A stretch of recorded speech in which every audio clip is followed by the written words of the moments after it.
बच्चों नमस्कार। हिंदी की ऑनलाइन कक्षा में आपका स्वागत है। मैं हूं नर्मदा ठाकुर।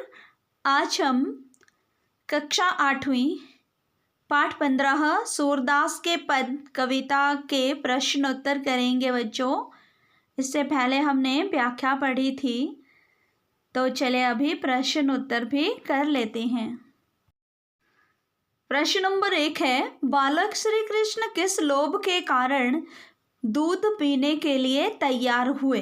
तो बच्चों आपने पाठ के माध्यम से जाना, बालक श्री कृष्ण अपनी चोटी को बढ़ाने के लालच में दूध पीने को तैयार हो गए थे। माता यशोदा बालक से यही कहती थी कि जितना अधिक तुम दूध पियोगे उतना ही तुम्हारी चोटी लंबी होगी। यह बांधते और गुहते समय अधिक मोटी लगेगी। इसी लोभ के कारण श्री कृष्ण दूध पीने के लिए तैयार हो गए। प्रश्न नंबर 2 है, श्री कृष्ण अपनी चोटी के विषय में क्या क्या सोच रहे थे? तो बच्चों श्री कृष्ण अपनी चोटी के विषय में सोचते थे कि न जाने क्यों उनकी चोटी छोटी है। वह दिन में कई बार दूध पीते हैं, तब भी यह छोटी की छोटी ही है। बड़े भैया बलराम की चोटी जैसी मेरी चोटी न जाने कब बढ़ेगी। माँ भी तो यही कहती है कि जल्दी ही मेरी चोटी बलराम भैया की चोटी जैसी मोटी और लंबी हो जाएगी। अपनी चोटी के विषय में श्री कृष्ण जी यही सोच रहे थे बच्चों, ठीक है। प्रश्न नंबर 3 है, दूध की तुलना में श्री कृष्ण कौन सा खाद्य पदार्थ को अधिक पसंद करते थे? तो जैसा कि आप भी जानते ही हैं कि भगवान कृष्ण माखन चुराया करते थे। आपने देखा है ना, टीवी में देखा है। तो उनको माखन ही अधिक पसंद था। दूध की तुलना में श्री कृष्ण माखन को अधिक पसंद करते थे। माँ दूध पीने के लिए कृष्ण को बार बार कहती हैं, लेकिन कृष्ण का मन माखन खाने में लगा रहता था। माखन खाना इन्हें इतना पसंद था कि उसके लिए चोरी करने में भी पीछे नहीं हटते थे। गोकुल के लगभग प्रत्येक घर से कृष्ण माखन चुराकर स्वयं भी खाया करते थे और मित्रों को भी खिलाया करते थे। ठीक है बच्चों, पर आपने चोरी नहीं करनी है। वो तो ईश्वर हैं, जितना लेते हैं उसके बदले में वो 1000 गुना वापस कर देते हैं। हम इंसानों में इतनी शक्ति कहाँ है, इसलिए हमें ऐसा कार्य नहीं करना चाहिए। प्रश्न नंबर 4 है, तैही पूत अनोखो जायो पंक्ति में ग्वालिन के मन में कौन से भाव मुखरित हो रहे हैं? तो बच्चों उक्त पंक्ति के माध्यम से ग्वालिन ने सीधा कटाक्ष यशोदा माँ पर किया है कि उन्होंने कोई अनोखे पुत्र को जन्म नहीं दिया है। वह भी दूसरे बच्चों के समान है, लेकिन फिर भी उनका बेटा कृष्ण माखन की चोरी करता फिरता है।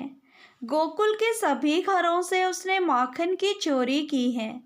यशोदा अपने बेटे को समझाओ, तुमने कोई विचित्र एवं अनोखा पुत्र पैदा नहीं किया है।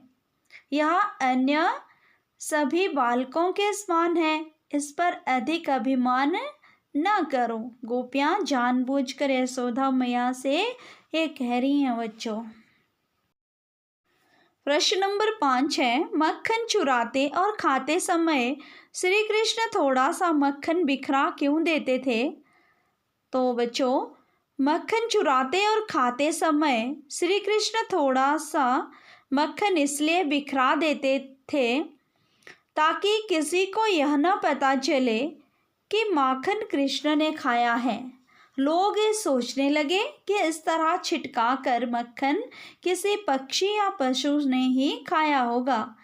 अपनी बुद्धि और विवेक का सहारा लेकर कृष्ण माखन खाने का अद्भुत आनंद उठाते थे, तभी तो वो ऐसा कार्य करते थे।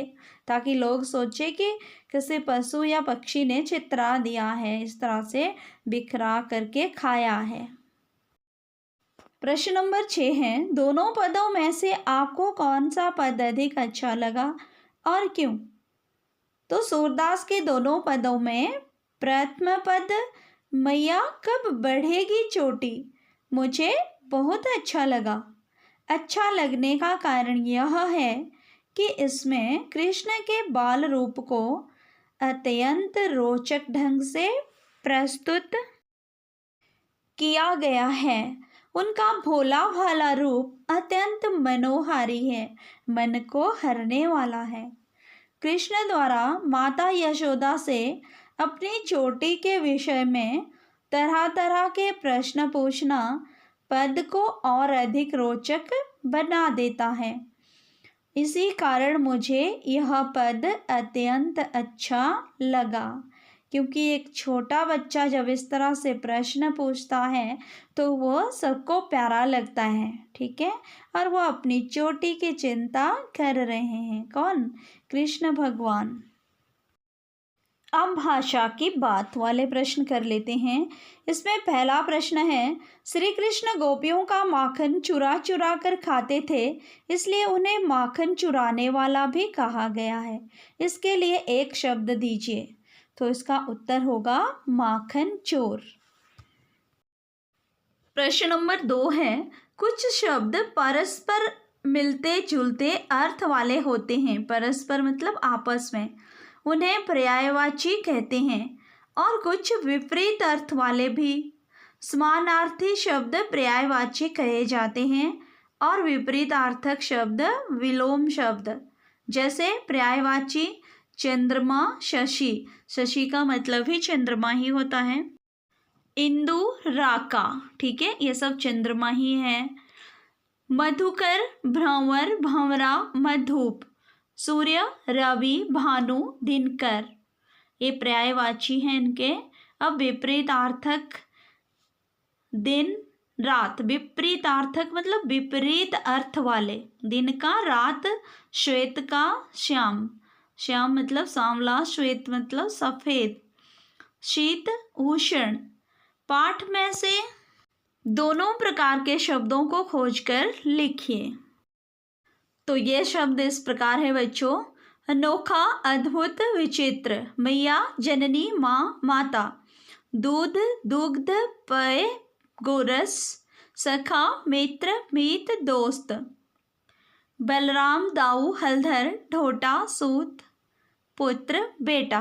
अब उल्टे अर्थ वाले विपरीतार्थक, लंबी छोटी मोटी पतली, श्याम श्वेत, संग्रह विग्रह, संग्रह होता है इकट्ठा करना, विग्रह मतलब अलग करना, रात दिन, प्रकट ओझल, ओझल जो दिखाई न दे। तो बच्चों ये थे प्रश्न उत्तर। अब गृह कार्य देख लेते हैं। प्रश्न नंबर 1 है, बालक श्री कृष्ण किस लोभ के कारण दूध पीने के लिए तैयार हुए? तो अभी अभी आपने पढ़ा, किस लोभ के कारण? लोभ होता है लालच, कि उनकी चोटी बढ़ेगी, ठीक है, ये लालच था उनको।